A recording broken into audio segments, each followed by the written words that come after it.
Are you frustrated with social media? Does it feel like you're posting, but the only people who see it is your mom and your best friend? Welcome to Founder Fridays, where I share what I am learning as an entrepreneur turning into a business owner. I'm Jay the therapist, a licensed professional counselor with her own private practice. One of my biggest frustrations as a business owner is that I know I'm friggin' brilliant and I know I'm dropping the mic just about every time I speak. But my brilliance doesn't matter if I don't have clients. And so in 2025, social media is an obvious way to get clients. But how? How do you get more eyes on your work, your content, more people emailing you for services when it feels like the algorithm is working against you? Reason number one, it's hard to get seen on social media is because long are the days of build it and they will come. The truth of the matter is the algorithm plays favorites and there is little to nothing we can do about it. Except if you know the algorithm is playing favorites, figure out how the favorites fit in with your message. When I say figure out what the algorithm is liking, I don't mean find cute dances that you can do. I mean find audios that you can pair with your message. I mean figure out what kind of posting the algorithm is promoting to people. Everybody's trying to be like TikTok, so you know you have to do reels. But are you going to do a reel that's talking straight to the camera? Are you going to do B-roll? So yes, you have to do a little bit of research to see what keeps popping up on your feed so you know how to get onto other people's. If you haven't figured out how to do some version of storytelling, there's pretty much no algorithm that is going to promote what you're saying. We can't create content for social media like we're creating conversations with real life people.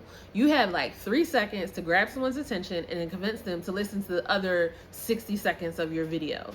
Since you have mere seconds to capture someone's attention, think about the 5-second rule, except you're doing it with attention and not dropping food. The last point under creating for no one, you are waiting for perfection. Perfection isn't coming, nor if you keep the ideas inside your head, no one's ever going to see them. What that means is you don't get clients, your business fails. And it doesn't have to be that way. Not only does posting get you into a rhythm, help you hone your message, it also puts you into a feedback loop where you can see what people are responding to and what people are engaging with. Now, that's not to say that all of your information needs to be about that or on that topic, but it is letting you know when you're warm and when you're cold. And so get into the habit of posting consistently, posting imperfectly. If you wait for the perfect post, you're working against your own interests. Reason number 2, you're not being seen on social media. You're posting and you're winging it instead of having a strategy.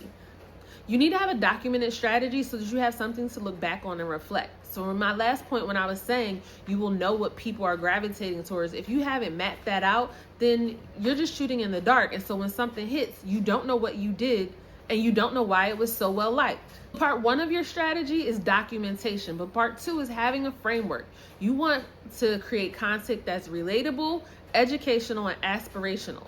Think of your content as a bridge. You're taking people from where they are and trying to get them to where they want to be. That education is the bridge. So be relatable, create the educational bridge to where they want to be. And sometimes people don't know what that bridge is, so you might have to work harder to educate them so that they understand that these are the steps to get to their aspiration. For a lot of people creating content on social media, they're so focused on providing education that they are not relatable. They come off as know-it-alls and dictating as opposed to like, hey, I get it, but I got some tips for you to help you get to where you want to be. They also can come off as too much textbooky as opposed to being relatable. If you're not relatable, you've lost your audience before you even started. And so what this looks like in practice for me as a therapist is instead of saying you need to set boundaries and then explaining boundaries and all the reasons that they're great, I might put up a picture of myself looking a little frazzled, a little upset with an overlay of text that says me agreeing to do something yet again that I really don't want to do to avoid disappointing someone. Once I've positioned myself as someone who's relatable, because we've all said yes when we really wanted to say no, then I can provide the education about boundaries. And I'm not going to just jump in with boundaries. I'm going to say reasons that we say yes when we really want to say no. Then I'm going to tell them the steps and the things and tools and resources they can do to get more comfortable with saying no. I could just have a post that's by itself That's the picture of me saying yes when I really want to say no. Or I can combine the different parts of the framework, relatable, education, aspiration, into one post or singular posts. And the aspiration part is really important, because just telling people I got you and I understand you and giving them the education of what they can do instead is only part of it. If I give them the aspiration of less stress, more time, feel good in your body, happier, then I am providing them with a visualization of what they can attain. And that is what cinches all of this together. It doesn't matter if I'm relatable, if we're just all trauma dumping and sitting in the woe is me together. The goal is to position your post as something that someone sees or reads and they say, ooh, and then they send it to their friend who also relates to it. And so here are a few more examples of ways that you can shift your language so that it hits the mark with these different categories. When it comes to relatable, you could say, sometimes I say yes when I don't want to. That's honest, but it's a little vague and it doesn't create that emotional connection. A better way to say it is, I said yes and immediately regretted it. Now we've got the relatability that draws the people in. And those are the keys to being a scroll stopper. When we get to the educational part, no is setting a boundary, and it's okay to set boundaries. Again, not wrong, but very vague and not connecting emotionally. It's generic and people would probably scroll by it.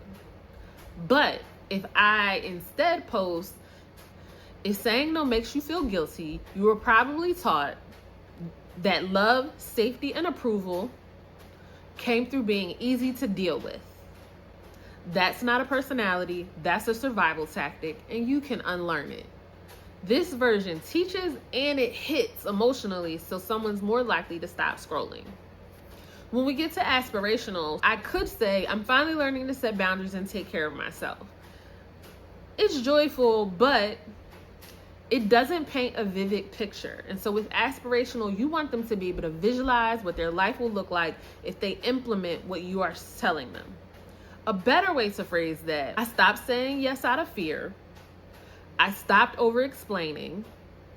I stopped apologizing for needing rest. And guess what? The world didn't end, but my anxiety sure did slow down. This shows transformation, builds desire, and inspires. I encourage you to take this framework and these examples and implement them over the next month. Really, over the next 3 months. We're not chasing virality, we're chasing sustainability. And that actually brings me to reason number 3, that you aren't getting eyeballs and thus you're not getting clients. Or at least what I discovered why I wasn't getting eyeballs and wasn't getting clients. You're doing too much. Repetition is not annoying. It's actually a strategy, especially when you're a solopreneur.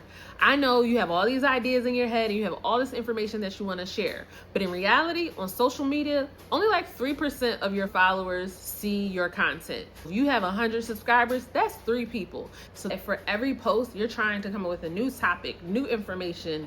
You're doing too much. Most people didn't see your last post. Not because they're ignoring you, not because you're shadow banned, but because the algorithm is a hater and most people's attention span is shorter than Dory. So instead of spending a lot of time and energy coming up with a brand new information and brand new content for each post, take one topic, one tidbit, one piece of information and flip it. Cut it like you are slinging crack in the 80s. So what does that look like in practice? You have one tidbit, one piece of information. You post it as a static quote. You make it into a reel. You turn it into a carousel. You record a talking head video. You break it down through a relatable story. That is one piece of information that I have now presented 5 different ways. This also helps hit the multiple learning styles that people have. Everyone isn't going to grasp just because they read it. Everyone isn't going to understand just because they see it. But when you present it in multiple ways, you've created less work for yourself and better information for people. Sending the same message in a new format on a different day is not redundancy, it's repetition, and repetition is how we remember. It's also how you build trust that you're a valued resource and not just some rando. Other ways that you can repurpose one piece of content is you can turn it into a newsletter. You can make it a script for YouTube or a podcast. And once you post all of this content onto your social media page, you then can create a highlight where you keep all of that information in one spot for people to find when they come to your page. And this brings me to reason number 4, that you're not getting the eyeballs onto your content that you want. First and foremost, you're not paying to play. Like I said, the build it and they will come mentality, you need to let it go. That's not the environment we live in anymore. And so you have to pay to play. And yes, I mean ads, but I'm also talking about other ways that we put in our time, pay our dues. When it comes to the various social media platforms, they're businesses. And so if you pay to play, you're more likely to get seen. And you don't need a big budget. You can do anything from $2 to $10 a day and see a return on your investment. One of the best ways to do this is to boost a post that you already see is performing well. So if you normally get 10 views, but now you have 20, take that post, put a little bit of money behind it, boost it for a week, and then evaluate the return on your investment. You also don't just want to boost a post just to boost it. You want to put money behind a post and then target engagement. Get people to click. Make sure you have a call to action. Get people to sign up. Visit your website. The second way you pay to play is with your time. Yes, creating content is a time investment, but you also pay with your time in service to other people. This is scheduling coffee dates, attending meetings, joining a mastermind, or attending other various workshops. You want to work on building genuine connections with other people that you can collaborate, or influencers, or people you want to learn from. And collaborating with people who are in a similar space or that you want to learn from is a great way to extend your word of mouth reach. The algorithm is absolutely a hater, but word of mouth is going to sing your praises if you do right. You also pay with your time by providing complimentary, or shall we say free, services. This can be done through workshops with local groups or hosting a virtual webinar. When you provide these complimentary services, the fee that you're getting paid is testimonials and feedback. So you want to make sure that even though the attendee or the organizer is not paying you a fee, you want them to pay you in substance. You want them to pay you in testimonials. You want them to pay you in collateral that tells other people you know what you're talking about. Last way you pay with your time is skill building. You might know a lot about your industry, but where is it going? Where is it growing? What are the pain points that people are experiencing, and how can you meet those needs? It's not enough just to be a know-it-all. You have to build the skills and build understanding, and that also takes time. And the last way that you pay with your time is through consistency. Going viral is great. Knowing that your information is being received by hundreds, thousands, millions of people, I understand why a lot of people are chasing that. But is that sustainable? Is that one thing, that one post, all that you want to be known for? Building a sustainable business is what keeps you grounded and what keeps you going. To do that, you have to show up regularly. As much as the algorithm is a hater, it rewards consistency. So if you show up consistency, it'll give you a little bit to keep coming back.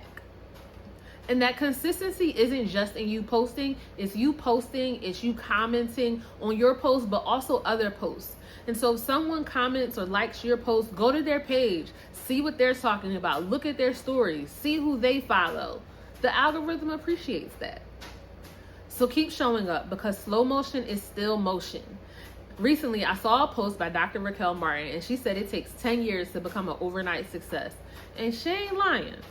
Even if your years of experience isn't directly related to your field, 10 years of consistent hard work, moving forward and growing and evolving is what it's going to take to get you where you want to be. And I know 10 years seems like a lot, but this isn't necessarily 10 years of you just doing the same thing over and over. It's 10 years of you building. Even the people who see big success, the building of something sustainable takes time.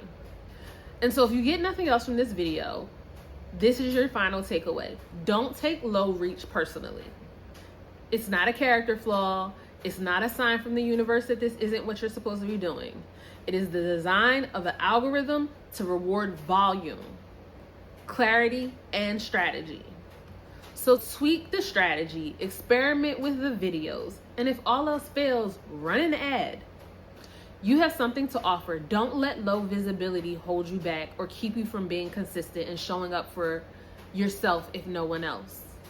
If you found this valuable, let me know in the comments what strategy you're going to start to implement. And subscribe, because baby, I am just getting started. Oh, and I wouldn't be doing my job as a therapist if I didn't mention that therapy can actually help you. If low reach is getting into your head and messing with your mood or messing with your motivation, a therapist can help you reframe things so that you will stay consistent and continue to move forward. Remember, your worth comes from who you are, not from the algorithm. Keep creating, keep showing up, and above all else, take care of your mental health along the way. Jay out.